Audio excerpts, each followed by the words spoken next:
There was a brief silence on the other end before the reply came. Ms. Blanchard, Sean passed away a week ago. His heart was ruptured in the car accident, but you had called all the doctors to Felix's room, so there was no one left to operate on him. The nurse's words hung in the air like a death knell, sharp and unforgiving. Mom froze, her fingers still hovering over the phone screen as if the device had burned her. For a long moment, she didn't move, didn't blink, didn't breathe, her face draining of all color until it matched the crisp white sheets of Felix's hospital bed. Passed away? She repeated, her voice a cracked whisper that barely carried across the room.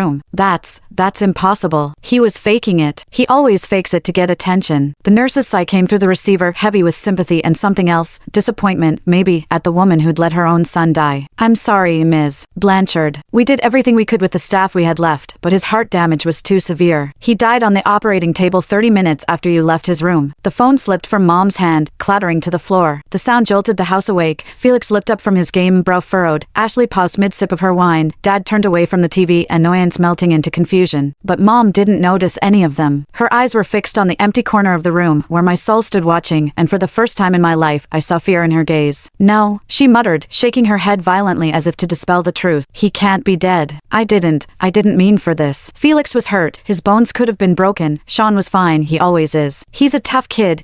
Her words trailed off into a choked sob. It was a sound I'd never heard from her before, raw, guttural, nothing like the cold, composed woman who'd snapped at me for fighting for attention as I bled out. She crumpled to her knees, hands clutching at her chest as if her own heart was tearing apart, and wailed. That's when the others realized it wasn't a joke. Dad rushed over, kneeling beside her. Blanchard, what's wrong? What did the nurse say? Sean's dead, she gasped, her voice breaking. He's dead because I called all the doctors away. I left him there alone. Felix's game controller slipped from his hand, clattering to the floor. His smug grin vanished, replaced by a look of pure panic, like he'd just realized the consequences of his lies. Dead? But he was fine. He was just pretending. Mom, you said he was pretending. Ashley's face paled. She stumbled back, knocking over a vase of flowers on the coffee table. Water and petals spilled across the floor, but no one moved to clean it up. That can't be, she whispered. He's a jinx, but he's not dead. We would have known. Someone would have told us. Caitlin, who'd been sitting quietly on the couch, stood up abruptly. Her eyes were wide, her hands trembling. I should have checked on him, she mumbled, more to herself than anyone else. I heard about the accident, but I